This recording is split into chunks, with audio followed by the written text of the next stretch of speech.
Uno. Bueno, ¿cómo les va a todos? ¿Estamos ya? Sí. Estamos acá en Economía Criolla, el programa donde hablamos de economía de la Universidad KX y del Observatorio de Productividad y Competitividad. Estamos con Cristóbal, ¿qué sonó acá? Tu celular. Mi celular. Estamos con acá con Cristóbal y con María Emilia. Emilia, ¿estás ahí? Yo estoy, me Ahí veo está. en negro, pero estoy. Sí, por eso te veo negra. Ahí estás. Ahora sí estás. Así que estamos, último programa del año. Después nos vamos a ver seguramente ya en el 2025. Pero estamos ya para conversar un poquito de los temas de actualidad económica, tanto macro como microeconómica. ¿Qué tema tenemos hoy? ¿No? Cosas que suenan. Bueno, hoy Dale. uno de los temas era traer cómo evolucionó todo este año a nivel variables macro. Tenemos ahí un cuadrito para mostrar que podemos compartir mientras conversamos de todas las variables. Dale. La verdad es que tomé algunas principales, hay muchas más que podríamos revisar. No sé si hay producción, como venimos. En breve. Estamos hoy. Igual en sí la que más llama la atención y la que más le interesa a la gente, una es la inflación y la otra la estabilidad del tipo de cambio, ¿no? Las más relevantes. Sí, bueno. Sorprendente. Yo no sé si es tan sorprendente. Es decir, todos los planes de estabilización exitosos en Argentina tienen la característica de que en una primera etapa se atrasa el tipo de cambio. Sí. De hecho, incluso durante el gobierno de Macri, en 2016 se atrasó el tipo de cambio. Claro. Lo cual es bastante razonable, porque si no tenés emisión monetaria Uh-huh. y los otros precios tienen alguna inercia, por restricción de presupuesto, te tiene que bajar algo. ¿Y qué es lo que te baja? Lo más flexible. Claro. También otra manera de verlo, cuando hay mucha inflación se distorsionan los precios relativos. Esto es que las cosas que estamos acostumbrados a ver que equivalen más o menos en cantidades. Para poner un ejemplo, creo que en épocas normales siempre valió lo mismo: un café en el centro, el diario y el pasaje colectivo. Entonces, cuando eso se distorsiona, por lo general es cuando ocurre mucha inflación, ¿no? No, Entonces, por supuesto, el problema de la inflación siempre es la distorsión de precios claro. relativos. ¿Qué es lo que tenemos en el cuadrito, Emilia? Sí, si quieren, la parte del costado así para está mí, como para abajo. más, es un pie de página. Pero bueno, acá los verdes y los rojos, un poco qué cosas mejoraron y qué cosas empeoraron. Por supuesto que las mejoras a veces, o sea, lo importante de cuando hablamos de variables macro es que se puedan sostener en el tiempo y también que las variables que han empeorado, que sean por una cuestión circunstancial, pero que repunte luego de alguna, de que se pueda volver a equilibrar, ¿no? la macro. No se puede, yo creo que no se puede estabilizar todo al mismo tiempo. O sea, idealmente sería espectacular poder bajar la inflación, bajar la tasa de desempleo, que haya actividad plena y que encima la tasa de pobreza también baje. Por supuesto que todo junto no se puede, pero tiene que empezar a haber alguna evolución hacia ello de todo lo que es, no sé, PBI per cápita, tasa de desempleo y tasa de pobreza, para que en algún momento empecemos a crecer de forma sostenida y con un desarrollo que traiga aparejado ese crecimiento, ¿no? No veo ahí el déficit fiscal primario, no veo bien el cuadro, yo, perdón, acá. Tenemos en noviembre del año pasado, en el informe de diciembre del 23, 5,36 puntos del PBI, un déficit fiscal primario. Sí, y de hecho me equivoqué porque sería menos 5. Claro. Claro, es decir, estás Y noviembre de este año un 1.7 de superávit. Superávit, sí, exacto. Sí. Eso es muy relevante porque ese es el ancla. Claro, exactamente. Ya es la creencia, digamos. Si se llega a ir de ahí, te puedes mover todas las variables, digamos. Claro. Bien. Sí, quizás tal cual lo que dijiste, o sea, es un ancla. Si no logramos mantener un equilibrio fiscal en el tiempo, las variables macro del resto se van a desequilibrar de vuelta. Y va a ser mucho más difícil también en el largo plazo poder bajar esa tasa de pobreza, alcanzar una mejor actividad, o sea, una mejor tasa de actividad, o una baja de la tasa de desempleo.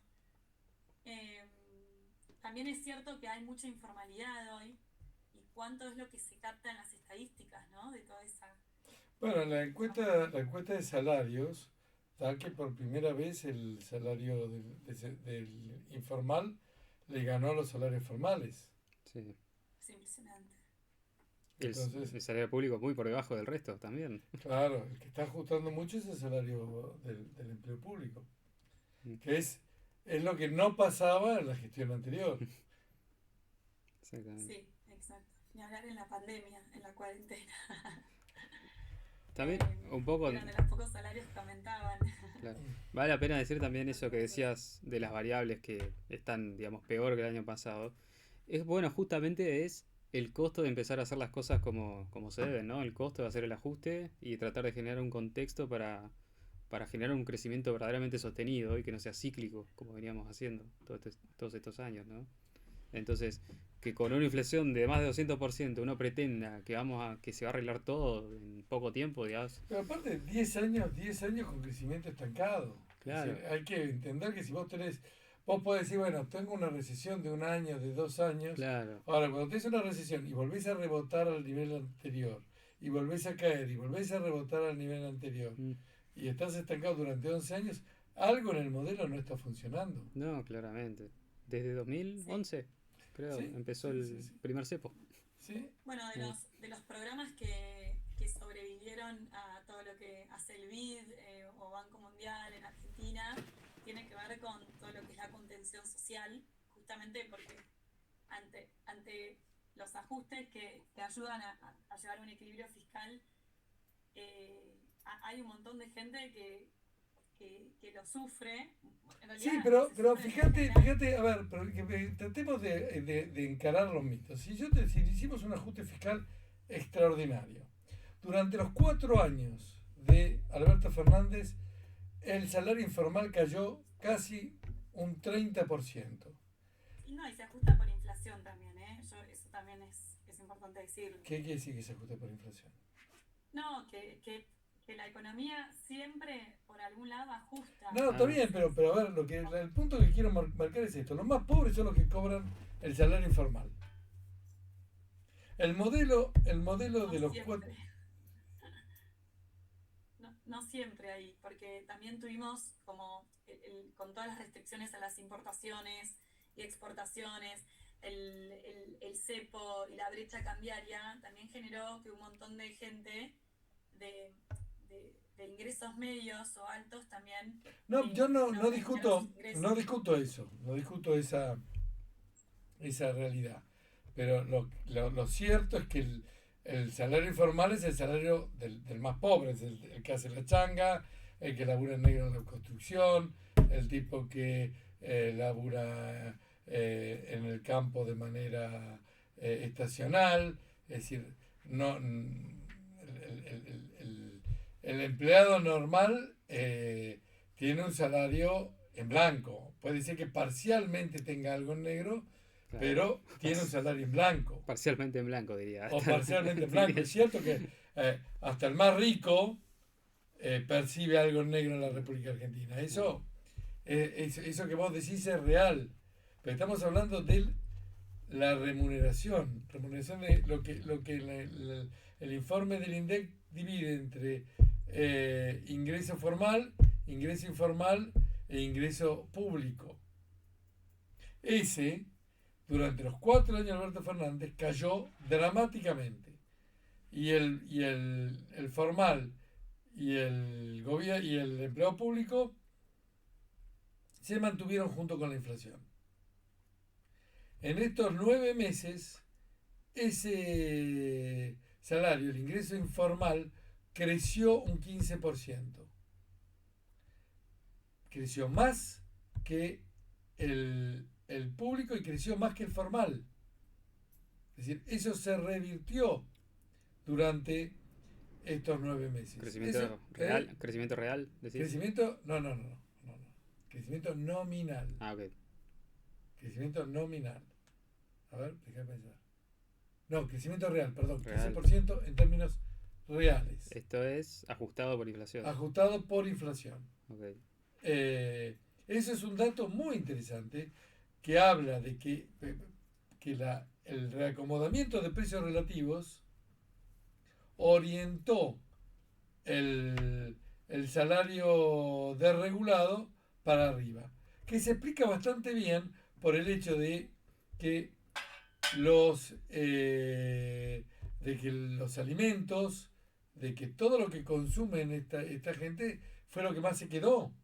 Claro. Entonces, ¿qué es lo que más subió? Subió mucho los regulados, subieron los colegios, mucho, subieron los no transables. Claro. Entonces, ¿quién sufre este ajuste? Lo sufre la clase media, si queréis, pero no la clase baja.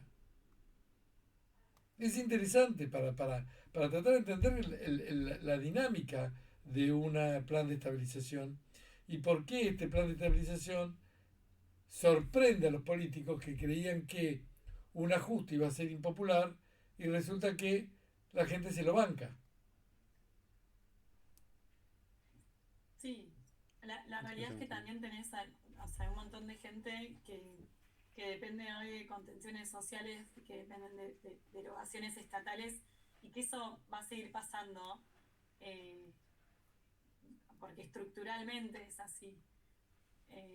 Sí, Pero bueno, bueno, por eso, unas quiero incidencias entender, que quiero estaban entender, antes y siguen ahora. quiero entender tu lógica.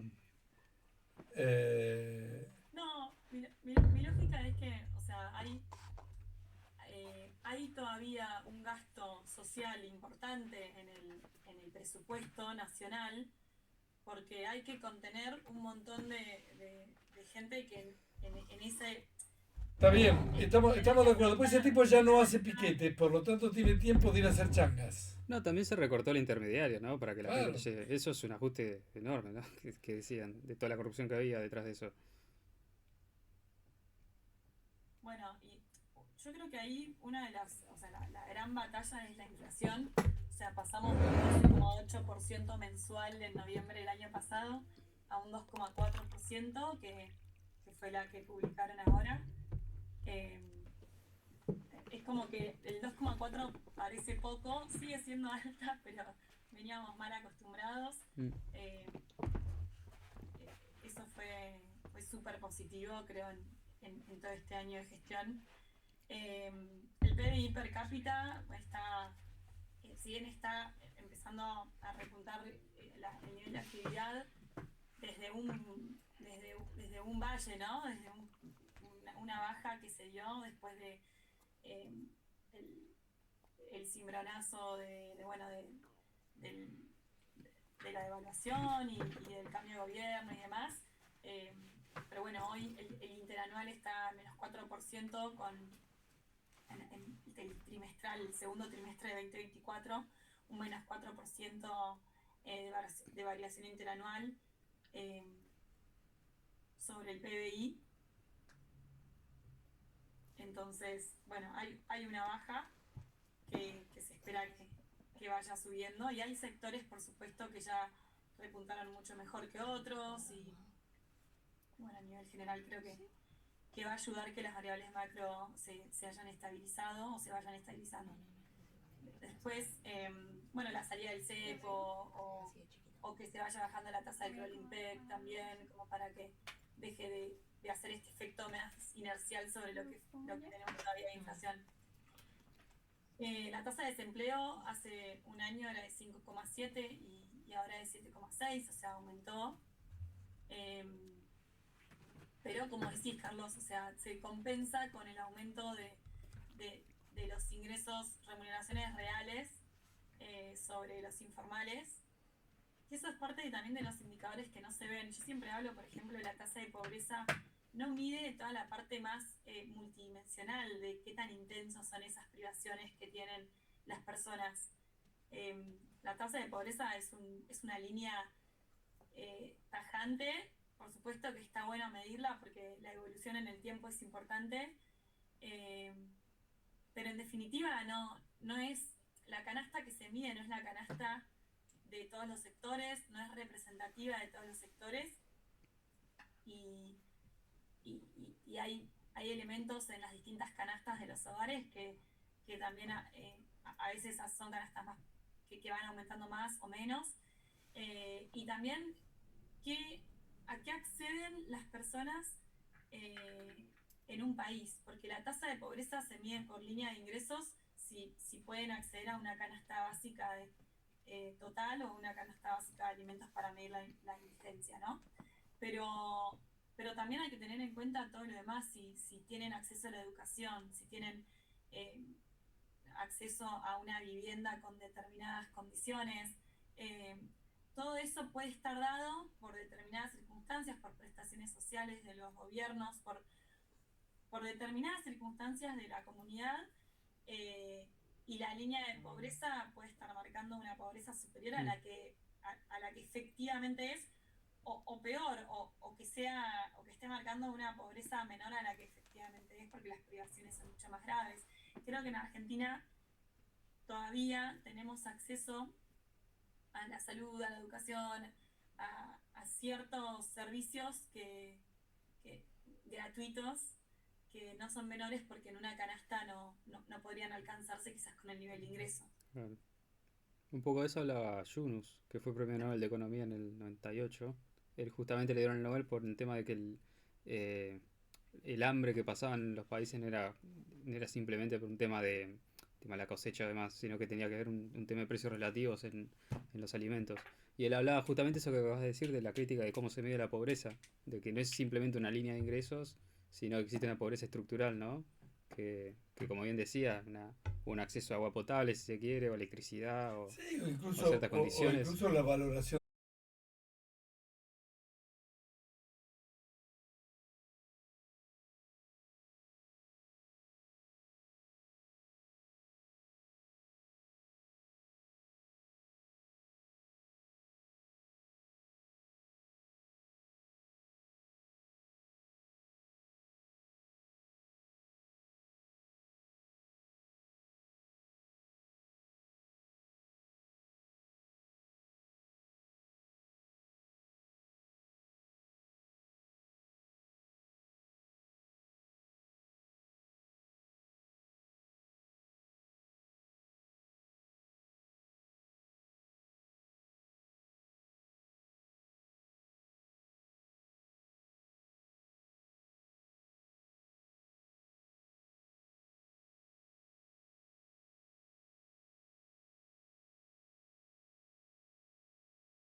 Ahora.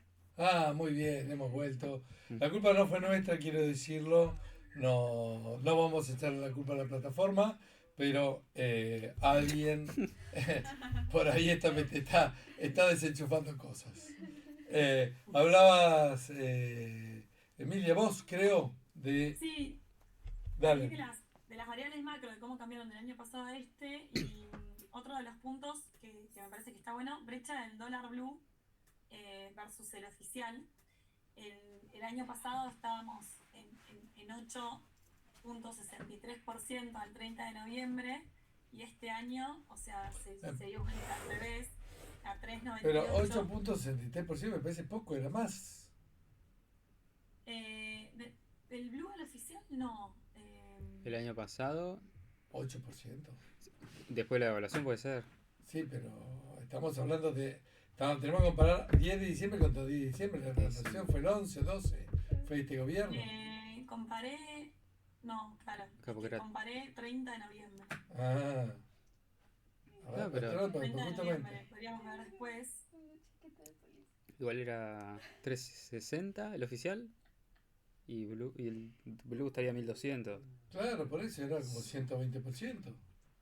No más. Más, claro. ¿Cuánto me da? Me equivoqué entonces. Ah. Puede ser. Después de la evaluación sí, porque fue a 8 algo, 800 Claro, la algo. evaluación sí, porque lo llevaron a 800 y pico. Sí, y quedó 1200 Yo ahí pues. también cuando lo vi dije, qué raro. La verdad es que lo calculé yo, me puedo haber equivocado. Está bien, ¿no? Pero bueno, creo que... Se te perdona, se te perdona. No, la brecha era extraordinaria, la Sí. brecha era un montón. increíble, Claro. increíble. De hecho, ese dólar oficial ya no era dólar oficial, porque todo No. funcionaba con algún blend. Exacto. Es decir, ese dólar dejó de Y no tener había sentido. acceso a ese dólar oficial. Sí, era una gran mentira, una gran mentira. Lo mismo gente culpa la devaluación de Milei y por eso estamos mal, pero era inevitable, no era la devaluación de Milei. Si el que asumiera iba a devaluar, era Sí, no cantado. había alternativa, No. no había alternativa. Sí, un poco como esa percepción del hoy, con el diario del lunes, de la salida de la convertibilidad. Es como, hoy nadie se imagina que no era inminente esa salida y esa evaluación. Y en este caso es igual, o sea, todo retraso y todo cepo termina generando una necesidad de salir de Sí, hay un sinceramiento y hay un reconocimiento de lo que realmente es. Por eso los salarios al fin terminan siendo lo que son y después, bueno, van a buscar nuevamente su nivel. Y lo mismo el desempleo escondido. Es decir, si vos tenés hoy 35.000 empleados públicos menos, es obvio que la tasa de desempleo te va a subir. Pero porque esa tasa de desempleo la tenías escondida en empleo público ñoqui. Sí, y también, o sea, lo importante creo que para un país, para salir adelante, es que pueda tener una forma de generar trabajo en el sector privado genuino, que pueda mantener un estado saludable y eficiente. Pero hace muchos años que no logramos mejorar la cantidad, o sea, estábamos como frenados en 6 millones de personas en el sector privado y no se mueve. Y bueno, eso es porque evidentemente el sector privado no es competitivo. Y eso tiene que ver con el tamaño del Estado. El Estado es deuda del privado. El peso, la carreta. Bueno, otro de los puntos, tasa Badlar, la traje como referencia, pero la tasa hace un año era de 242%. Los créditos los préstamos que podía llegar a tomar, créditos personales, porque no había mucha opción, carísimos. Y por supuesto que la financiación también en tarjetas de crédito. Sí, pero no existía el crédito privado. Ese crédito, esa tasa Badlar, era la tasa a la que se endeudaba el Estado. Era la bola de Claro. nieve del Estado. Era la del IC. Claro. Claro, ni siquiera era. Claro, ni siquiera había crédito privado, no había No existía el crédito privado si se chupaba todo el crédito del Estado. o el crédito hipotecario que ahora surgió también. Claro. Bueno, esa tasa bajó a 36,94, bajó esta semana un poco más. O sea, eso sí es un buen hito de gestión, creo, de este año. Las reservas del Banco Central, ahí también hay un Esas son reservas brutas, ¿no? Sí, eso, totalmente. Y está bueno también aclarar, hay gente que es experta en temas de reservas, no es mi caso, pero la realidad es que las reservas hay que tener en cuenta también todos los pasivos que hay, todos las deudas que quizás no salen en las cuentas corrientes, como puede ser todo lo que fueron las IRAs. Todo eso fue deuda que se postergó porque de alguna manera había que pagar esas importaciones adelantadas. CIRAs aprobadas, que no se desembolsaba el dinero. Eh, Eso es un desequilibrio. Bueno, es un poco como pan para hoy, hambre para mañana, ¿no? No, es el pagadiós, es el dejar de no tengo plata, no pago. Eso es lo que pasó. Rolear y rolear y rolear. Pagar deudas. Claro. Sí. Sí. Vos pensás toda la situación de Boprial que tuvo que hacer para poder financiar todas esas importaciones no pagas. Sí.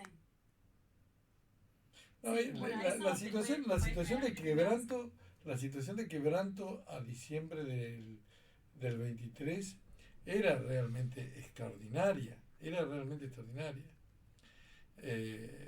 Se manejó con muchísimo criterio eso y con mucha paciencia, porque la gente, claro, todo el mundo apostaba a que la solución iba a ser en un estilo Plan Bonex, iba a ser algo donde alguien iba a terminar pagando el pato.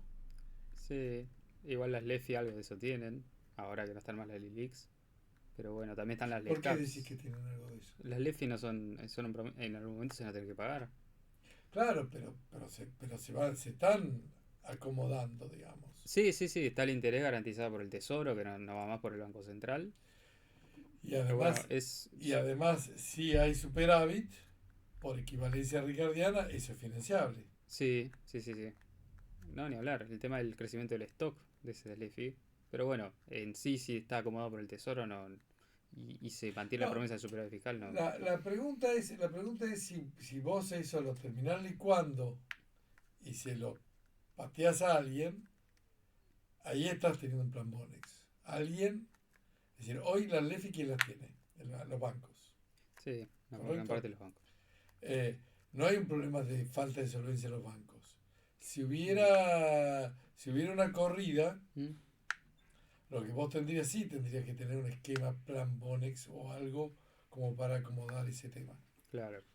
Pero si el Estado tiene superávit, puede estar pagando esto y el sistema se sostiene en confianza, no vas a tener esa necesidad. Y el armado, el sacárselo al central, lo que buscó fue generar esta confianza.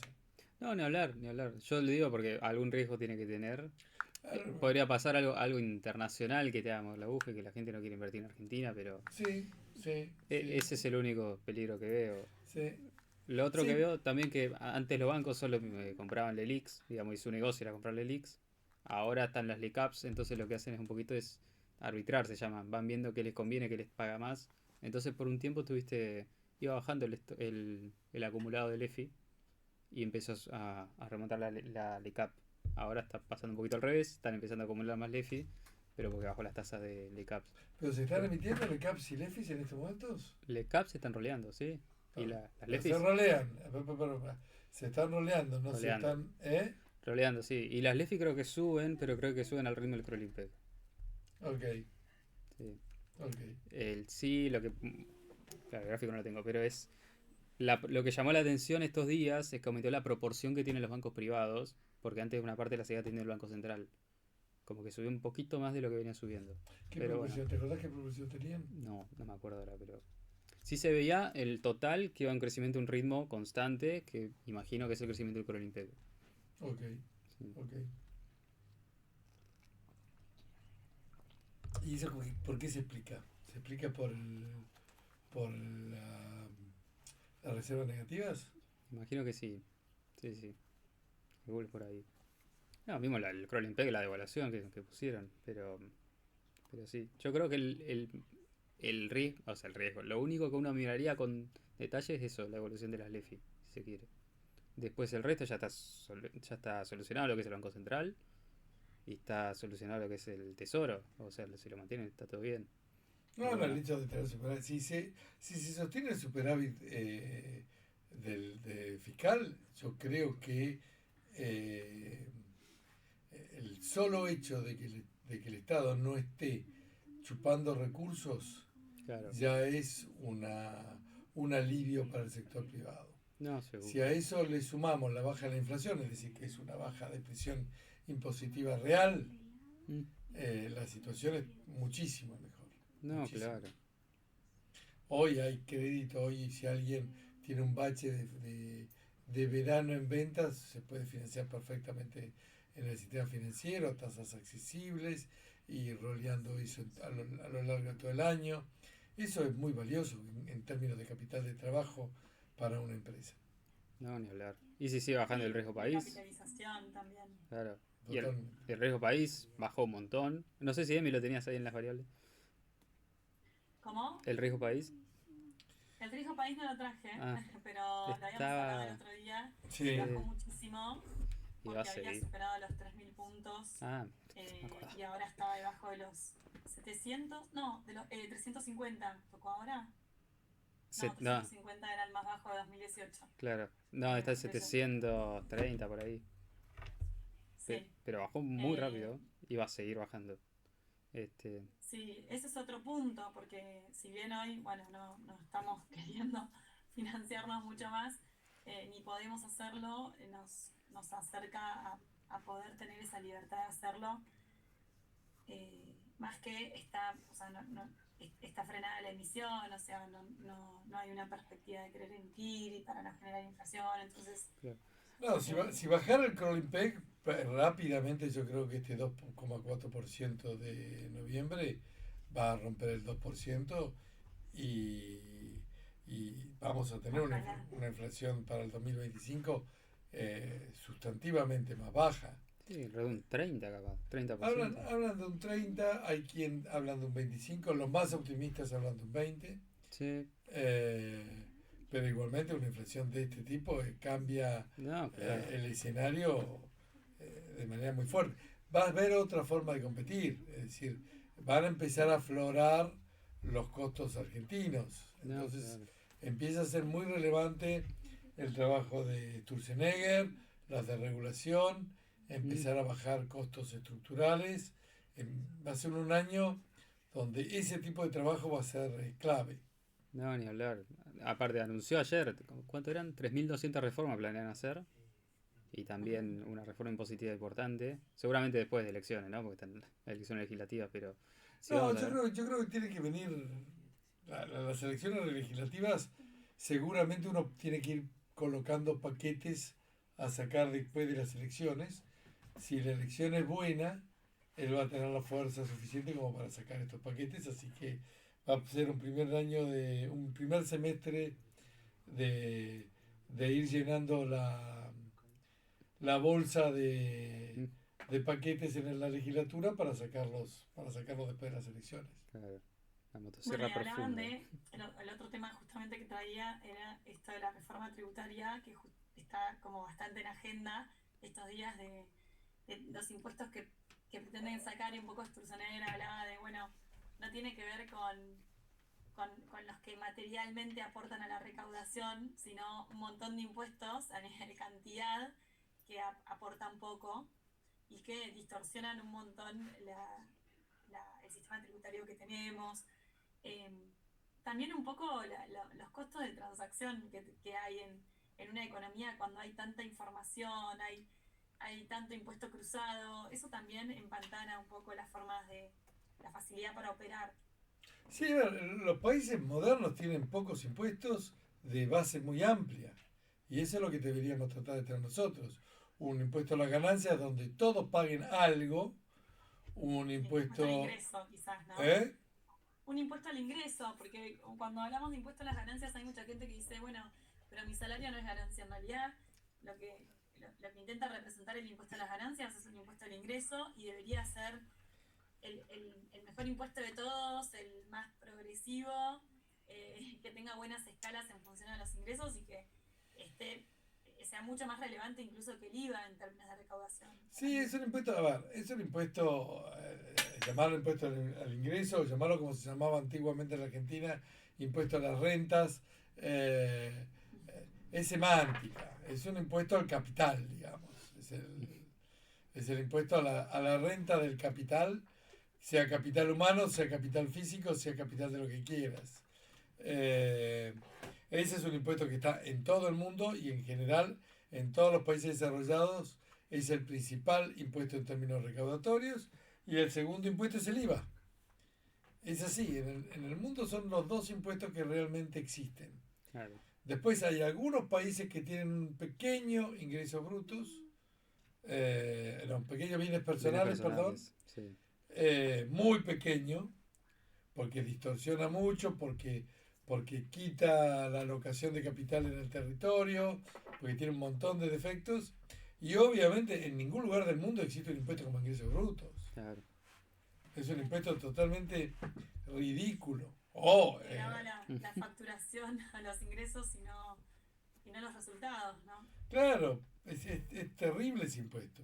Es terrible, un impuesto en cascada, un impuesto Ah, complicado, un impuesto que desestimula la empresa, ¿no? Es arcaico ese impuesto, es un impuesto medieval. mm, Sería Digamos, buenísimo que como- lográramos como sacarlo. México. Me pareció muy interesante algo que dijo el presidente en el discurso de ayer, cuando hablaba de bajar impuestos y además generar competencia entre provincias para que sean más competitivas sí. entre ellas. Eso me parece que es un tema muy importante. Es La ley de decir, coparticipación. sí, a ver, yo no sé si se puede mover la ley de coparticipación, pero sí tratar de que las provincias compitan para atraer capital. Claro. Eso me parece muy importante para que las empresas, las provincias empiecen a modernizarse. No, también, a ver, eliminando tantos impuestos y dejando unos pocos a nivel nacional, dejás expuestos, digamos, a las provincias. Claro, No, el peso, y ni hablar el de los peso impositivo municipios. de las provincias va a ser mucho más grave y de los municipios ni que hablar. Claro. Sí, no hay incentivos a generar nuevas actividades productivas en las provincias si hay parte o gran parte del presupuesto que se recibe por coparticipación. Entonces, quizás sacar ese incentivo ayuda a que realmente... Sí, igual eso es difícil porque no va a pasar. Es decir, la ley de coparticipación requiere el consenso de todas las provincias y eso no lo vas a estar teniendo, ¿no? Es muy complicado, eso es una trampa. Entonces, Sí, también en cuanto, un poco a mí me entra la duda de cuánto va a poder involucrarse el Estado Nacional o cuánto va a poder permear el Estado Nacional la reforma tributaria que quiere establecer en todo lo que son impuestos y tasas provinciales y municipales, porque eso también te termina haciendo la distorsión general del sistema tributario. No es solo lo que depende de Nación. pero eso es lo virtuoso de lo que dijo el presidente. Si vos estableces un régimen impositivo nacional con pocos impuestos y no le trasladás a las provincias más de lo que las provincias ya tienen por ley de coparticipación, las provincias van a empezar a competir, valga la redundancia, competitivamente por el capital. ¿Y cómo logran eso? Bajando sus impuestos y atrayendo inversiones. La provincia que no atraiga inversiones se quedará en el medioevo. Entonces, eso es lo importante. El problema que vos tenés es si la nación empieza a arbitrar esto y le pasa recursos a las provincias menos competitivas, lo que vos haces es que la provincia puede zafar de ese de esa situación de tener que competir, que es lo que pasaba durante el gobierno de Macri. Macri, queriendo no pelearse con las provincias, les hacía aportes de coparticipación no automáticos y las tenía tranquilas, pero entre ellas no tenía ningún incentivo para bajar los impuestos. Bueno, ojalá que sea una política que sirva en ese sentido. Ya veremos. Soy un poco escéptica en que los resultados no siempre llegan así tan rápido y que no es tan fácil mover todo el elefante de la economía y de los incentivos, las distorsiones que hay hoy en el sistema. Mismo en el Estado, o sea, hubo una reforma del Estado, pero cuando ves, no sé, las embajadas, o sea, tenemos un nivel de gasto que es en comparación a otros países incluso desarrollados, o sea, mantenemos unas residencias de embajadores con personas, colaboradores del embajador de turno y sus familias, como que hay toda una movida que está como si nada en la Argentina y que es estructural, el Poder Judicial, hay un montón, ANSES, AFIP cambió de nombre, pero siguen estando las 22.000 personas con Nos cobran lo que mismos cobran antes. incentivos. O sea, Sí, pero pensá que teníamos hace un año 5% del PBI de déficit y este año ya estamos en 1,7 de superávit. Y se ve la sí, motosierra profunda, dijo Milei. Ahora, yo estoy de acuerdo con vos que hay que seguir profundizando esta reforma estructural, pero eh, la verdad es que parece casi un milagro lo que ha sucedido. Sí, lo más difícil ya ocurrió, que era alcanzar el superávit. Ahora el resto debería Sí, ser bastante más eh, sencillo. no había un solo ministro de Economía candidato a ministro de Economía que te aceptara que se podía hacer una reforma de este tipo. Es decir, a ver, eh, todos, absolutamente todos, te decían que la obra pública tenía que mantenerse en algún nivel porque era imposible, por la recesión que podía llegar a construir, parar la obra pública. Se paró la obra pública. ¿Vos te das cuenta lo que significa que se frenó en seco el gasto en obra pública? yo ahí, o sea, lo entiendo por una cuestión circunstancial, no me parece que esté tan bueno en el largo plazo. Obviamente que para frenar toda esta ola de nieve de la inflación, estábamos al No, borde que no, ya entiendo tu posición. Vos siempre tenés una posición, eh, del Mabella. claro, Sí. políticamente correcta. No, la obra pública es buena. Está bien, nadie dice que no tenemos que tener rutas. Es decir, no estamos diciendo eso. Lo que yo estoy diciendo es que en octubre del 2023, cuando yo hablaba con la CUNSA o hablaba con la Spina o hablaba con cualquier economista con pretensiones de ser gobierno, te decía, es absolutamente imposible hacerlo. ¿Entendés? Es absolutamente imposible hacerlo. Y se hizo. Entonces, lo que sí cambió en este año es que se cambió el eje de la discusión. Si yo estoy de acuerdo, a ver, que si hay superávit y sobra plata, hay que invertir en rutas. Ojalá que lo puedan invertir los privados por sistemas de PPP o o a partir de ganancias. Pero lo cierto es que dejamos de justificar que hay un déficit que tenemos, un déficit crónico, ineludible, Estructural. ¿entendés? Que era lo que se pensaba que se tenía. Economistas serios, economistas que se les pasaban mirando partidas presupuestarias, decían, no se puede tener superávit. Eso es increíble. Sí, creo que hay mucho más por donde, como, creo que cuando un Estado está en tal momento de emergencia como el que estuvimos, estaría buenísimo que se pueda como frenar presupuesto y decir, estamos en situación de emergencia, el dinero va solamente a lo estrictamente necesario. Está lleno de programas del Estado que no tienen razón de ser desde lo estatal o que no tienen relevancia en cuanto a prioridades. Eh, es insólito. No, yo estoy de acuerdo con vos, estoy de acuerdo con vos y estoy de acuerdo que hay muchísimo más para hacer y que si le aplicás un poco de sentido común, eh, eh, ahí deberíamos recortar muchísimo más. Y no, Incluso hacer transferencias de presupuesto. O sea, sería espectacular poder tener Cuando hablan de presupuesto de salud o de educación, que no es solo una cuestión monetaria, sino en qué se gasta. eh, pero si eso o sea, sería espectacular que podamos tener docentes bien pagos, médicos bien pagos, seguridad bien paga.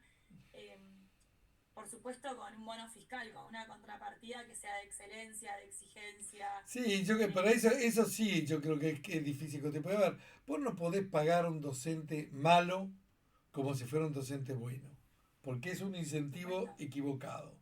Vos tenés que poder decir, si sos un docente bueno, vas a cobrar muy bien, y si sos un docente malo, vas a cobrar muy mal.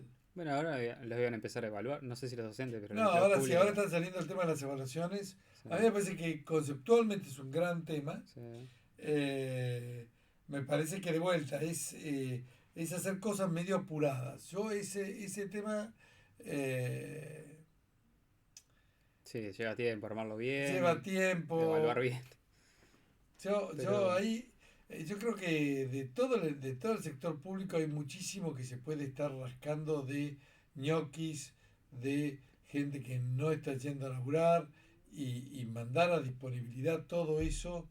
Creo que se puede hacer simplemente revisando un poquito dónde están acobachados los nichos de ineficiencia y ahí ya tenés como para cortar un gasto tremendo, tremendo. claro. Ojo, en la educación, en la salud, en la seguridad, en la defensa, en los lugares esenciales es donde más hay de eso. Es decir, el que la ANSES tenga 13.000 empleados 13.000, es algo increíble, increíble. 13.000. Es, eh, ¿Qué era? eh, Trenes argentinos tenía más que Mercado Libre, una cosa así. Más claro, bueno, empleados. pero ¿qué es eso? Entonces ahí es simplemente agarrar y decir, señores, ¿saben qué? A disponibilidad. Mm, Vean dónde lo pueden ubicar. claro. Lo que pasa es que hay ahí también todavía mucha discusión con el gremio, Sí, mucho... y yo creo que está mal. Eso hay que encararlo a cara de perro. A cara de perro al mejor estilo motosierra profunda. claro. Pasa el tema del gremio, debe ser la complicación más grande, ¿no? Sin una reforma laboral antes. No, pero hoy la ley base te permite hacer dotación óptima. Ok. Entonces, avanzás en una dotación óptima. ¿Cómo sería eso? No te A ver, entiendo. vos tenés un UDAI de ANSES, que a lo mejor lo tenés con 30 empleados, lo puedes manejar con 4. Seguro. ¿Sí? Listo. Así de fácil. ¿Y son del gremio? No me No. importa. Hoy no tenés ningún empleado público que no sea de algún gremio. Claro, ¿Entendés? Es así. Eso tenés que encararlo de esa manera. claro. De esa manera. Y si viene la pelea, viene la pelea. ¿Qué le vas a hacer? No, no estás para que te quieran. No, no, eso seguro.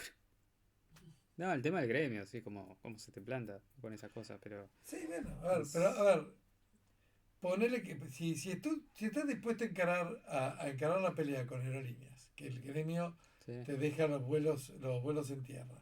sí, Hacete un pequeño sistema y que puedas manejar el ANSES con vía una app y si te deja de hinchar, la gente dejó de ser necesaria. Es así. no, eso seguro. No, ni hablar, aplaudo la iniciativa. El tema es que los gremios a veces tienen otro poder que uno no se contabiliza, además, que uno no sabe qué te puede frenar o... Por supuesto, pero el tema del gasto del Estado es que ya el empleo no te puedes frenar demasiado. Pero además, conseguís el apoyo de la propia gente. El Eso tipo que, el seguro. tipo que labura odia al ñoqui. No, eso seguro, ni Odia al hablar. ñoqui. Sí, o hay un montón de servicios del Estado, entre comillas, servicios que son antiservicios, o sea, que al final terminan burocratizando toda la actividad Sí, de la persona que está tratando de desarrollar una actividad privada y termina siendo más una traba, un stopper que un facilitador, que para mí ese es el concepto del Estado, tendría que ser un no. facilitador. Necesitas 10 Eh, permisos, el sello este te lo ponen allá, este de acá. Sí, nada. No, a ver, Esas cosas. la verdad es que tenemos que revisar incluso cuál es el rol del Estado. Si el Estado no puede estar haciendo todas las cosas que está haciendo. Por eso te digo que hay una cuestión de si hablamos de emergencia, deberían recortarse un montón de programas que no son de primera necesidad para un estado de emergencia donde no alcanza a cubrir sus gastos corrientes. Y esa situación sola, el no poder cubrir gastos corrientes, tiene que ser suficiente como para poder justificar todo tipo de recorte en programas que no son de primera necesidad. Uno lo hace en su economía doméstica.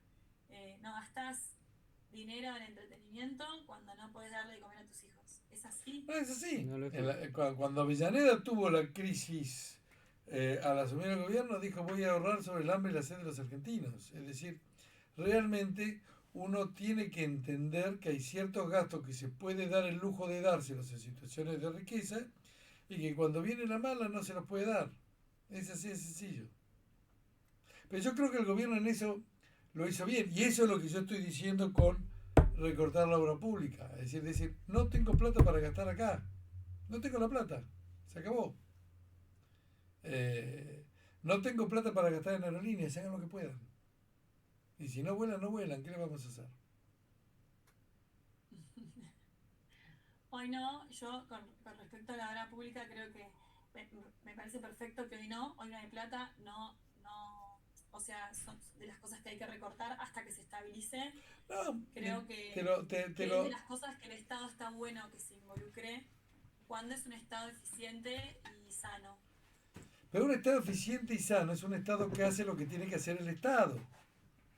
Bueno, Entonces, pero eso, obra pública no, no me a parece ver, que lo que no tiene que hacer el Estado, no importa que lo haga bien, no lo tiene que hacer, no es rol del Estado. toda la parte de infraestructura que ayuda a que el sector privado se pueda desarrollar, para mí sí es fundamental que el Estado ayude a que el Estado se involucre. Pero, Mira, yo te voy pero a dar un bueno, ejemplo, te voy a dar un ejemplo que de alguna manera refuta ese punto de vista tuyo. ¿El faro? a ver, España, Ajá. durante el gobierno conservador, gastó muchísima plata en infraestructura. Pero muchísima plata en infraestructura. Hoy España tiene una infraestructura superior a la de Alemania, en carreteras, en trenes de alta velocidad, en subterráneos, en todo eso. Pero es impresionante. Bueno, todo eso lo que generó fue un boom inmobiliario que explotó en el 2009 e hizo que hubiera ciudades fantasmas. Y España todavía hoy está asimilando toda esa mala inversión que se realizó por haber tenido financiamiento, tasa barata, que el gobierno la invirtió, o la mal invirtió, en obra pública. La obra pública también tiene que seguir las reglas del mercado.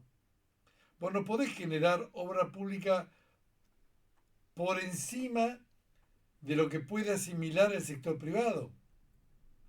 Estoy de acuerdo que por supuesto los caminos vecinales tienen que estar en buen estado para que para que las cosechadoras puedan llegar a los campos y hoy no lo están. no, y no lo están. Pero una cosa es mantener los caminos vecinales y otra cosa es hacer una autopista de 4 vías en San Luis para ir del volcán a Potrero de los Funes. Totalmente ridículo.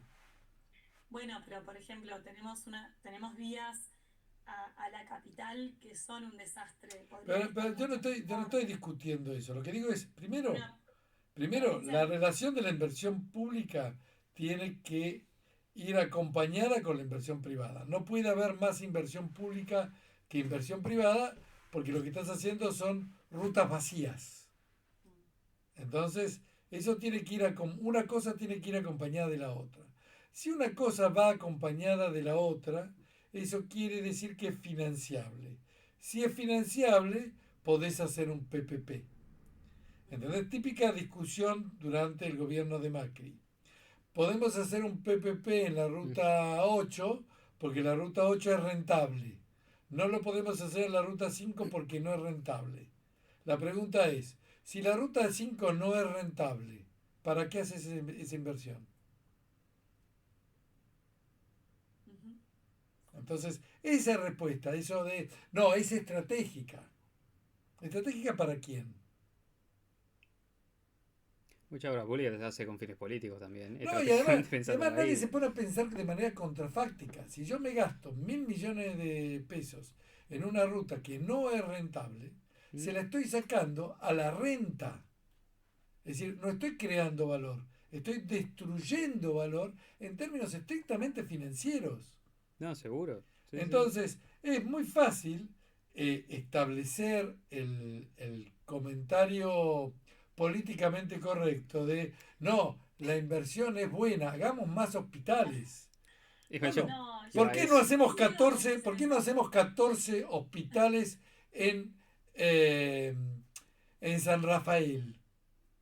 Porque es ridículo hacer 14 hospitales en San Rafael. No, Carlos, pero una cosa es hacer 14 hospitales en San Rafael o tener un criterio de no razonabilidad de dónde aplicás o dónde invertís el dinero. Y otra cosa es que exista cierta obra pública para favorecer o fomentar el desarrollo de ciertas actividades que sí generan un valor para la economía. Por supuesto que no tiene sentido hacer una autopista que cruce toda la Patagonia cuando en realidad el porcentaje de gente y de actividad económica que puede pasar por ahí es muy bajo. Pero sí amerita que, no sé, que ayudes a desarrollar buenos puertos o profundidades en los puertos para que entren los barcos. Bueno, te lo tomo, pero a ver, si eso es... no puede ser nula esa obra pública. No, te lo estoy diciendo, yo no estoy diciendo que... Te lo vuelvo a repetir, yo no estoy diciendo que tiene que ser nula. Lo que estoy diciendo es que tiene que estar alineada con la economía. Y lo que digo es que la mayoría de los gobiernos, incluso los gobiernos desarrollados, no la tienen alineada. Y una de las causas de las crisis económicas es esa falta de alineamiento entre la inversión pública y el crecimiento económico. Llegamos al final, fin de ciclo. Nos vemos el año que viene, porque ya este año no va a haber más economía, pero creo ya. Gracias, María Emilia, muy interesante la charla. Cristóbal, a nuestra producción, con Raquel, con Candela y con Gastón. No me salía Gastón. Así que nos estamos viendo el año que viene. Largamos de vuelta. Nos vemos, chao, chao. Nos vemos. Adiós.